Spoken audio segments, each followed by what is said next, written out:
That's right, it's time for your daily dose of Cyberpunk 2077 news updates. We're going to be talking about a lot of cool stuff in this video, including how much it actually cost to create Cyberpunk 2077 versus one of the biggest endeavors in gaming, Grand Theft Auto 5. So, some really cool stuff there. And then, we're going to be talking about new details about Johnny Silverhand and Keanu Reeves in Cyberpunk 2077.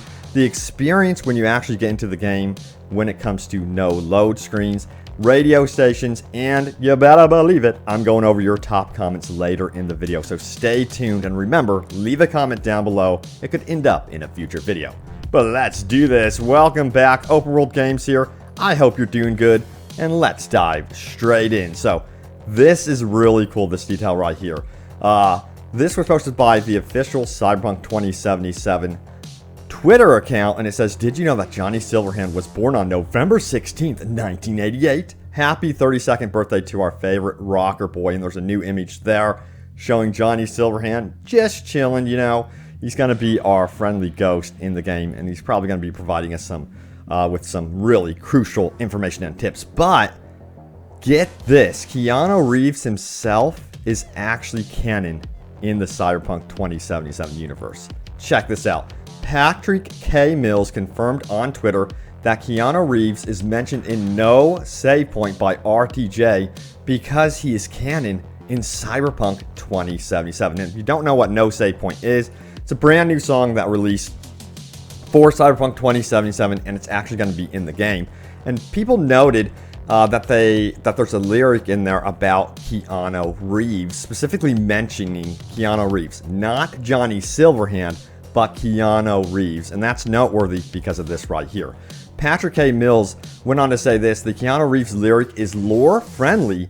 It's an in-universe cultural reference to Keanu Reeves, a little-known collapse-era actor who bore an uncanny resemblance to Johnny Silverhand, and in the years following Johnny's disappearance was frequently mistaken for Johnny Silverhand. So that is a huge detail there, in my opinion. That's really big news that, yes, Keanu Reeves himself, the actor, is actually going to be considered canon in the Cyberpunk 2077 universe. So I thought that was badass that Projekt RED went ahead and went on with that sort of thing right there.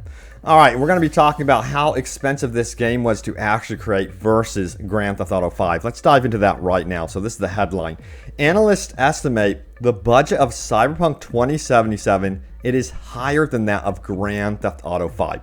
This is absolutely mind-blowing because Grand Theft Auto 5 is by far one of the most expensive video games ever created in the gaming industry. Plus, a lot of the expenses for Grand Theft Auto 5 even outweighed that of the Avengers. And a lot of that was marketing, but let's get into the nitty-gritty here. It says this: the recent transfer of Cyberpunk 2077 no doubt disappointed many, however. Now, the recent transfer meaning delay. Then it says, judging by the pre-orders on Steam, another delay in the release did not lead to a decrease in interest in the game. Analysts also remain optimistic. You know, I'm finding that that there has not really been that much of a decrease of interest in the game as well. Now it says this: analysts at the Polish brokerage firm Dimbos predict that by the end of the year, Cyberpunk 2077 shipments will reach 21 million copies, and within 12 months after release, sales will reach 34 million.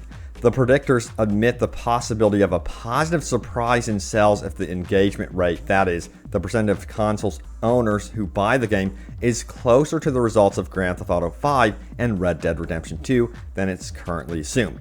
So, you know, that means that it could actually outsell Grand Theft Auto 5. We'll see if that can happen because it does not currently have an online component just yet.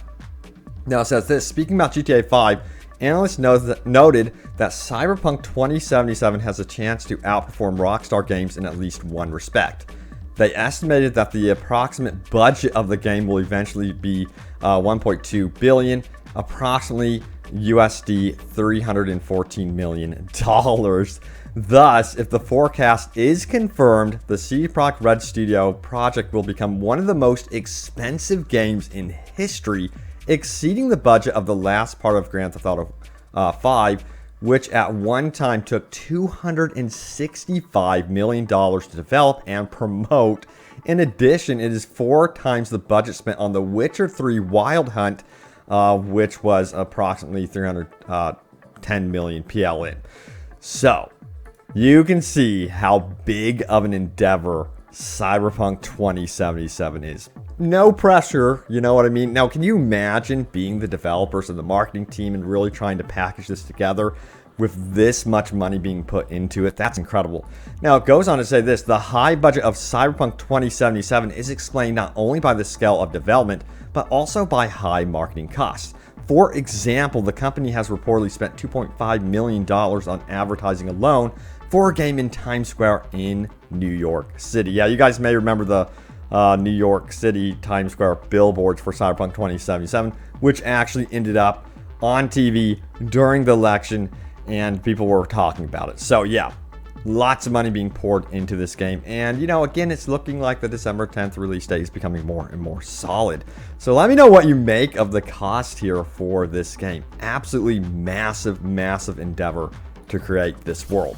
Now, let's talk about the experience once you get into the game and those no loading screens. So this was posted by Fantex, who says German TV sneak peek full translation. And sources in the description again, but check this out. Excuse me. But check this out right here. It goes on to say this. The technical possibilities in 2077 are almost limitless, and governmental structures are losing importance. Excuse me.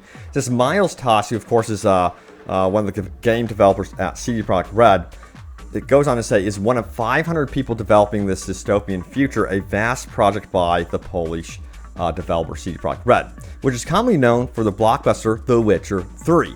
All right, then it says this right here. This comes from one of the devs at CD Projekt RED, Paweł Sasko, who says, when we began working on Cyberpunk 2077, it was all about a technological jump and the immersion, so the player could easily dive into the world of Cyberpunk 2077. We worked hard to provide a fluid experience without things like cuts or loading screens, example when walking through the city and meeting new NPCs. As a player, you're 100% in the game, so the events there will definitely have an impact on your emotions and feelings while experiencing the story. So they really worked hard to keep this a very seamless experience where it's not jarring and you're taken out of the action by tons of loading screens. However, I would imagine that there would most likely be some sort of loading screens during fast travel, except perhaps when we get to the upgrades for PS5 and Xbox Series X, and even on PC. We'll see what happens there. But these new hard drives that are on these next-gen consoles are extremely powerful and unique, and provide, you know, developers with the ability to basically have instantaneous loading. All right, what about radio stations? Check this out right here. So, it goes on to say there's more info from the official Cyberpunk 2077 Facebook page regarding radio stations, and the translation, is as followed. It says, did you know the different radio stations of Night City have a wide range of music genres from jazz to death metal? And they go on to say this: I think there will be music for every taste. That's cool. So yeah, I think there will be music for basically every taste in the game. So there are some confirmations that, yeah, you'll have your own radio station in the game. And then there's also some other interviews that I've read on where there's going to be TV stations in certain restaurants, bars, where you can actually sit and watch TV, watch the advertisements, much like they have in Grand Theft Auto series. I remember Grand Theft Auto 4 was really about that as well. You know what time it is? It's time for your top comments. Leave a comment down below for a chance for it to end up right here in a video. Let's do this. So Grand Hero 22 says, if Night City was voted the worst city in the United States in the Cyberpunk universe, then I wonder what the best city in the Cyberpunk world looks like. Maybe in future DLC we can explore there. So we know that the DLC is going to be very expansive for this game, and there is that mysterious space station, which is rumored to be absolutely beautiful and the place you want to go to get away from Earth. Basically, there's a lot of bad stuff going on in the future on planet Earth, and they've created a space station that's like this dystopian type space station. So maybe that could be some sort of DLC we could venture to. Or it might be in the game as a surprise. Who knows? Lucas says this: can we all just appreciate how Keanu looks like Keanu in this game in both personality and looks? They have done an absolutely amazing job representing Keanu Reeves in Cyberpunk 2077. He is by far my favorite actor, and I cannot wait to see him in Cyberpunk 2077. Michael Gilbert says this: I think it would be funny if V is checking out a toy in the adult store and looks up to see Keanu Reeves staring at her disapprovingly. We've got a city to burn. Oh my god. That would be freaking hilarious. You never know. I really hope they do some funny stuff like that. Man. Thermonuclear says this: plays game online, opens map, sees everyone in one spot, logo says sex shop. You know, I wonder if CD Projekt RED can actually collect analytics about how players spend their time in the world of Night City. It seems like 90% of your time is spent at the sex shop. What is wrong with you people? Alright, then we have this, the Amazing Bacon, who goes on to say this: I'm more and more excited by each one of these videos. The delays don't bother me much because of CD Projekt RED's track record. I think it's a fine line to tiptoe, but they haven't lost my support, and I don't think people who are legitimately excited have lost faith either. Let's hope our trust and loyalty are rewarded. I feel the exact same way, and I wanted to highlight that comment because I thought it was so well written. That's how I feel about the situation. I'm going to give them the benefit of the doubt because they made The Witcher 3 and they have an amazing track record. And I do feel like their communication overall, besides some of the release date stuff and delays, has really been on point, and they've been really good about engaging with their fans in very meaningful manner.